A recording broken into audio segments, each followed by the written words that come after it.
नाबुदु व इय्याका नस्तईन। आप सब लोग जब ये कहते हैं ना, मैं सिर्फ एक बात करूंगी और वो ये है कि तारीख हमेशा बहादुरों को याद रखती है, बुज़दिलों को याद नहीं रखती। देखिए ये जो अब पार्टी निकली है, एक पार्टी बनाई थी खान साहब ने, एक पार्टी बनी है 9 मई के बाद, और वो पार्टी बनी है इन सारी मुश्किलात को, इन सारी परेशानियों को, इन सारी तकलीफ के बाद। और मुझे तो जब ये कोई कहते हैं ना, तो मुझे तो अभी लगता है कि ये पार्टी नहीं रही, ये खानदान बन गए, क्योंकि हम सब के दुख साझे हैं। और अब तो एक थोड़ा सा खुशी का मौका आता है ना, तो उस खुशी में हम सब उतने ही खुश हो जाते हैं, लेकिन किसी एक के साथ जरा सी भी कोई तकलीफ होती है तो मुझे ये लगता है कि पूरा पाकिस्तान उनके साथ आकर खड़ा हो जाते हैं। देखिए, मंडी आने का मकसद और आप सब भाइयों के पास आने का मकसद सिर्फ एक ही था, ये कि हम आप लोगों को अकेला नहीं छोड़ सकते। ये देखिए, अब ये नहीं होगा कि हमारे लोग, उनके घर टूटेंगे, वो जुल्म सहेंगे और पार्टी वहां खामोश रहेगी, लेकिन उससे ज्यादा आप सब लोग मेरे लिए काबिल फख्र हैं, इसलिए कि उतनी फस्तायत के बावजूद पहला ये डिस्ट्रिक्ट है जो फौरन क्रॉस FIRs में गया।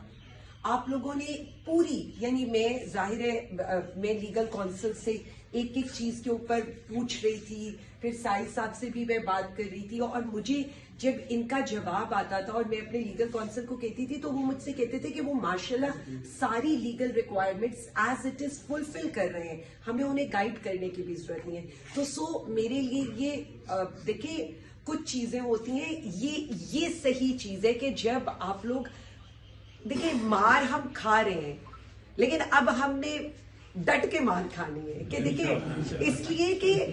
ये नहीं हो सकता। आइडियली इस जगह के लोगों को, इस जगह की पुलिस को अब ये पता होना चाहिए कि आप अगर हमारे लोगों पर जुल्म करेंगे, आप PTI की ब्लैक लिस्ट में जाएंगे। आप PTI आपके अगेंस्ट ये कोई साही साहब या कोई और नहीं कर रहा है, इस वक्त तहरीके इंसाफ करेंगे और मैं उसकी ऑनरशिप लूंगी। As a chief organiser I will go to Lahore High Court, मैं खुद जाऊंगी और मैं खुद ऑनरशिप लेकर ये कहूंगी कि ये हमारे लोगों के साथ जुल्म हुआ है।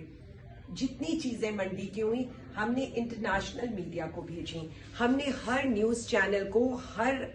TV एंकर को भेजी कि ये हमारे लोगों के साथ जुल्म हो रहा है और उनका कसूर सिर्फ एक है, उन्होंने कन्वेंशन और उन्होंने मीटिंग की है। मैं आपको यकीन दिलाती हूँ, मैं बिल्कुल किसी की आवाज दबने नहीं दूंगी, मैं किसी के ऊपर जुल्म नहीं होने दूंगी। जहां जुल्म होगा मैं खुद जाऊंगी और ये वक्त गुजरने वाला है इंशाअल्लाह ताला, क्योंकि वजीर आजम इमरान खान साहब, हम सब जिस एक पॉइंट के ऊपर, एक नुक्ते के ऊपर हम मुत्तफिक हैं, वो है वजीर आजम इमरान खान साहब। देखिए, मुझे ये भी कहने दें कि अभी जो हालात हैं, ये हालात बहुत जल्द बदलेंगे, क्योंकि इंशाअल्लाह ताला, क्योंकि ये बात नहीं है कि हमें कोई इंफॉर्मेशन होती है, एक यकीन होता है आपको। देखिए, जुल्म का निजाम नहीं चल सकता, कुफ्र का निजाम चल सकता है, और अब जुल्म का निजाम इतना इस पीक पर पहुंच चुका है कि अब इसको रिवर्स होना है।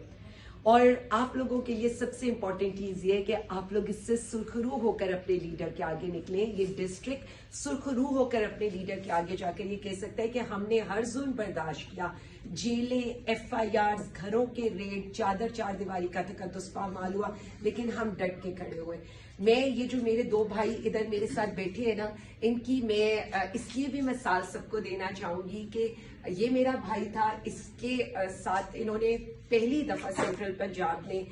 हमारी मीटिंग्स कराई डिस्ट्रिक्ट्स के साथ, इनकी फैमिली के साथ, मतलब फैमिली घर के अंदर गए, बच्चियां थी, इनकी मिसेस थी। मैं उस तकलीफ को अपनी तकलीफ समझती हूँ, क्योंकि मैं बेटियों की माँ हूँ। उसी तरह फिर इनके वालिद मोहतरम थे वजीराबाद, जिस तरह से उन्होंने इनके इलाके में किया, फिर एक खातून की डेथ हुई, वो हमारे लिए बड़ा तकलीफ दे था। उसके बावजूद मैं अपने इस भाई को इसलिए